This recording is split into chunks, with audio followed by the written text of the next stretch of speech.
நாளைக்கு நம்ம ஃபேமிலில எல்லாரும் கல்யாண ஃபங்க்ஷனுக்காக போறாங்களா, அதனால நாளைக்கு நாம கிட்டி பார்ட்டியை நம்ம வீட்லயே வச்சுக்கிட்டா என்னன்னு எனக்கு தோணுது. சின்னது சரிதானே? அட சீமா, சூப்பரான ஐடியா சொன்ன. அது ரொம்ப நல்ல விஷயம்தான். ஆனா அக்கா உன்னையும் தானே கல்யாண ஃபங்க்ஷன் கூட்டிட்டு போவாங்க. கல்யாணத்துக்கு போகாம இருக்கிறதுக்கு நீ ஏதாவது காரணத்தை சொன்னியா? இது வரைக்கும் இல்ல, ஆனா ஏதாவது ஒரு காரணம் சொல்லி நான் அந்த கல்யாண ஃபங்க்ஷனுக்கு போகாம இருந்தேன். ஆனா இந்த வாய்ப்பை எப்படியாவது நம்ம தவற விடக்கூடாது சின்னத்தை. இதுதான் சரியான சந்தர்ப்பம். இதை வச்சுதான் அந்த விஷயத்தை நம்ம கண்டுபிடிக்க முடியும். நம்ம ஏரியால இருந்து ஒவ்வொருத்தங்களா எதுக்காக காலி பண்ணிட்டு போறாங்கன்னு நம்ம தெரிஞ்சுக்கிட்டே ஆகணும் சின்னத்தை. நீ சரியா சொன்னேம்மா. நான் இப்பவே போய் அந்த குண்டு பூசணிக்கா வரமா இருக்கல்ல, அப்புறம் அந்த ஆட்டக்காரி, அதான் ஏதோ சொல்லுவாங்களே அந்த பார்ட்டியோட பிரசிடென்ட், அவகிட்டயும் சொல்லிடுறேன் கிட்டி பார்ட்டி நம்ம வீட்டுல தான் நடக்கும்னு. பாத்துக்கிட்டே இரு. இந்த தடவை நான் உழவு பார்த்து அந்த ரகசியத்தை கண்டிப்பா கண்டுபிடிச்சே தீருவேன். சரி சின்னத்தை.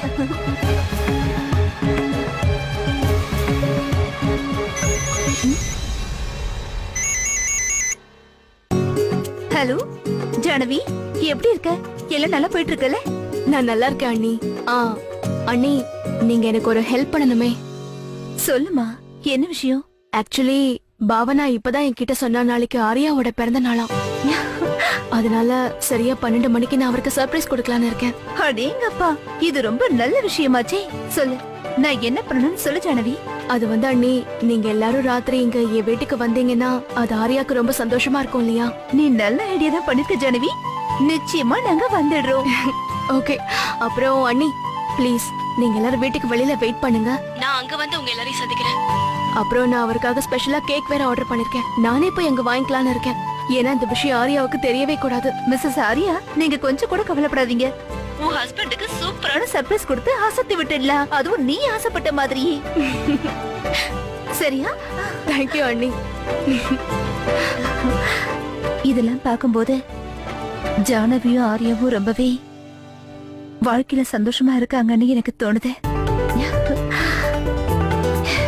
இந்த சந்தோஷம் ஜானவி வாழ்க்கையில நிரந்தரமா இருக்கணும்.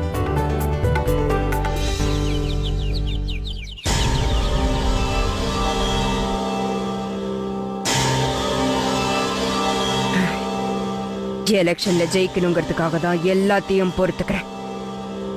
இல்லைன்னா அந்த பரத்வாஜ் குடும்பத்தை நான் உண்டு இல்லைன்னு பண்ணிருப்பேன். ஜெயிக்கணுங்கிறதுக்காக தான் நான் பொறுமையா இருக்க வேண்டியதா இருந்தது. ஜெயதேவி அக்கா, நீங்க அமைதியா இருங்க. நீங்க போட்ட இந்த நாடகத்தினால அவங்களோட எல்லா ஓட்டும் நமக்கு தான். ஒரே ஒரு தடவை நம்ம ஜெயிச்சிட்டோம்னா அதுக்கப்புறமா அவங்க எல்லாரையும் நம்ம கவனிச்சு. சசிக்கு போன போடுறா. சரிக்கா. ராமு,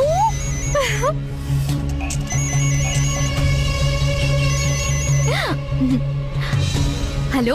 நான் உன்னோட காலுக்காக தான் வெயிட் பண்ணிட்டே இருந்தேன். அது என்னன்னா, இந்த ஜெயதேவி இருக்காங்கல்ல, சூப்பரா நாடகம் ஆடினாங்க. அட, எப்படி அந்த விஷயத்தையே உல்டா பண்ணிட்டாங்க. அவங்க ஆடின நாடகத்துல இங்க எல்லாரும் வாய் அடிச்சு போயிட்டாங்க தெரியுமா? இங்க எல்லாரும் அவங்கள பத்தி தான் பேசிட்டு இருக்காங்க. அவங்களோட ஆக்டிங் எல்லாம் சும்மா பிரமாதமா இருந்தது. வாய மூடு. நீ உன்னோட வேலையில மட்டும் கவனத்தை செலுத்து. எனக்கு என்னோட எலெக்ஷன் ஆபீஸுக்கு ஒரு பெரிய வீடு தேவைப்படுது. சீக்கிரம் அதை தேடிவே. சரிங்க ஜெயதேவி அம்மா, நான் சீக்கிரமாவே அதெல்லாம் கண்டுபிடிக்கிறேன். அப்புறம் எனக்கு என்னோட முதல் வேலைக்கான கமிஷன் கிடைச்சதுன்னா கொஞ்சம் உதவியா இருக்கும்மா. அந்த விஷயத்தெல்லாம் நீ ராம கிட்ட பேசிக்க.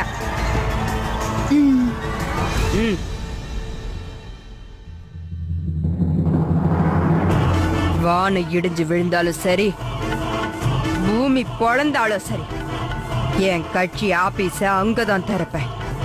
அது நான் சொல்ற இடமா தான் இருக்கணும். அது அது எப்படி நடக்கும்?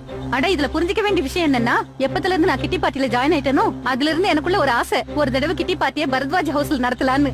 ஆனா சின்னத பெரியத்துக்கு தான் கிட்டி பார்ட்டினாலே சுத்தமா பிடிக்காதே. அட, எங்க அக்கா ஒட்டுமொத்த குடும்பத்தோட சேர்ந்து கல்யாணத்துக்கு போக போறாங்க. இதை விட நல்ல சந்தர்ப்பம் நமக்கு வேற கிடைக்காது இல்ல? என்னுடைய லட்சியத்தை நிறைவேற்றிக்க அடுத்தடுத்த கிட்டி பார்ட்டி மத்தவங்க வீட்லயும் நடக்கும்ல. சரியா சொன்னீங்க மனோரஞ்சனி அம்மா. நான் அதுதான் நினைச்சுக்கிட்டே இருந்தேன். ஒருவேளை பரத்வாஜ் ஹவுஸ் மாதிரி பெரிய வீட்ல நம்ம கிட்டி பார்ட்டி நடந்துச்சுன்னா அதுக்கப்புறம் நம்ம கிட்டி பார்ட்டியோட ரேஞ்சே எங்கேயோ போயிடும்ல. ஆண்டி, எல்லாரும் என்ன சொல்லுவாங்க தெரியுமா? இந்த மனோரஞ்சனோட கிட்டி பார்ட்டி 5 ஸ்டார் ரேஞ்சில நடந்துச்சுன்னு சொல்லுவாங்க. இங்க பாருங்க, இதெல்லாம் எனக்கு சரியா படல. இல்ல அத்தை, நான் என்ன சொல்ல வரேன்னா, பெரியத்த உங்ககிட்ட கோபப்பட்ட மாதிரியே கிட்டி பாட்டிக்கு வர எல்லார்கிட்டயும் கோவப்பட்டுட்டாங்கன்னா அப்புறம் நம்மளோட நிலைமை. அவங்க கோவப்படுறதுக்கு வாய்ப்பே இல்ல. அது அவங்களுக்கு அந்த விஷயம் தெரிஞ்சதானே. அவங்க இல்லாத நேரத்துல தானே பார்ட்டி நடக்க போகுது. யாராவது போட்டு கொடுத்தாதானே அவங்களுக்கு தெரிய வரும். அந்த மாதிரி செய்ய நம்ம குரூப்ல யாருமே இல்லல்ல, சரிதானே?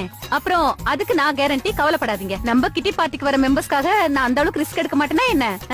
ஆமா ஆமா, நீ கவலைப்படாத, யாரும் எதுவும் சொல்ல மாட்டாங்க. அப்புறம் என்ன, ஓகே ஓகே, எல்லாருக்கும் டக் டக்குன்னு போன் போட்டு விஷயத்த சொல்லுங்க. சரி.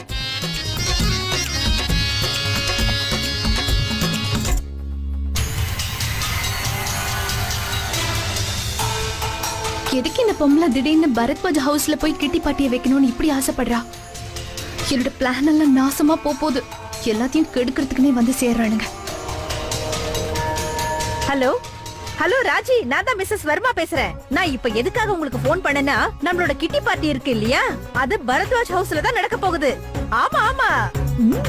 அப்ப சரி, நான் வச்சிடுறேன். எப்படியாவது இந்த பார்ட்டியை தடுத்து நிறுத்தணும்னு நீ ரொம்ப தான் முயற்சி பண்ற சசி. ஆனா இந்த மனோரஞ்சனி கிட்ட உன்னோட பாச்சாலாம் செல்லுபடி ஆகாது. நீ ஒரு ஜுஜுபி. என்கிட்ட மோதி ஜெயிக்க விட்டுருவேனா?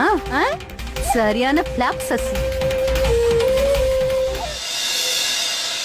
என்ன கேக்கோட ஆர்டர் கேன்சல் ஆயிடுச்சா? எங்க அது எப்படிங்க? ஹலோ,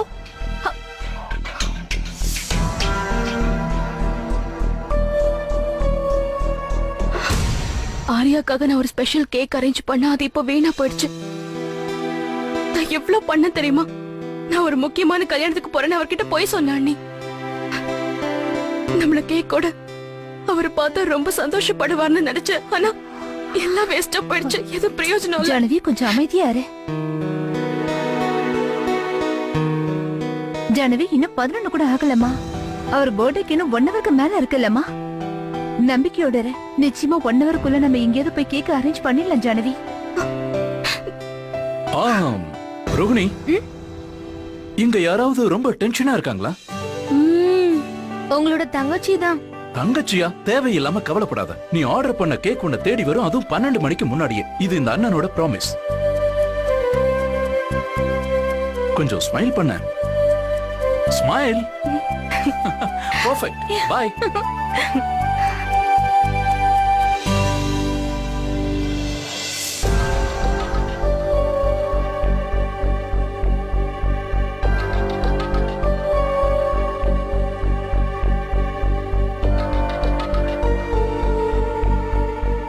அவர் போன் அட்டெண்ட் பண்ணவே இல்லை. 11:45 ஆக போகுது. அண்ணி ஒருவேளை லேட் ஆயிடுச்சுன்னா?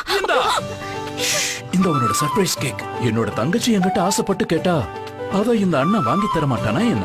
அண்ணா, அட என்னம்மா அப்படி பாக்குற? கேக்குதாமா? I know. இந்த நேரத்துல எல்லா கேக் ஷாப்பும் க்ளோஸ் ஆயிருக்குன்னு தானே நினைக்கிற?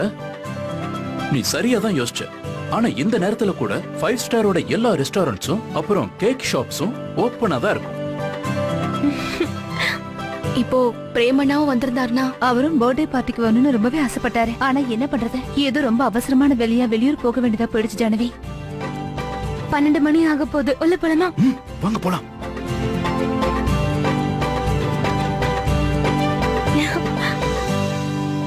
இப்போ வீட்ல எல்லாரும் தூங்கி இருப்பாங்க. நாம எக்ஸ்ட்ரா கீயை வச்சு உள்ள போலாம்.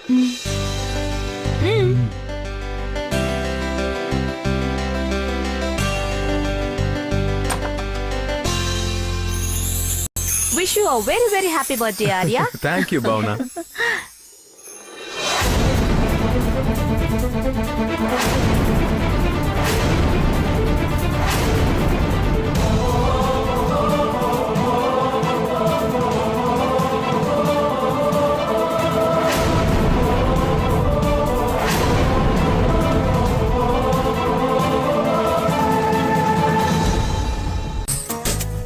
மூன்று முடிச்சு ஒரு சிறிய இடைவேளைக்கு பிறகு. நான் என்ன சொன்னாலும் உன் பதில் ஒண்ணுதான்.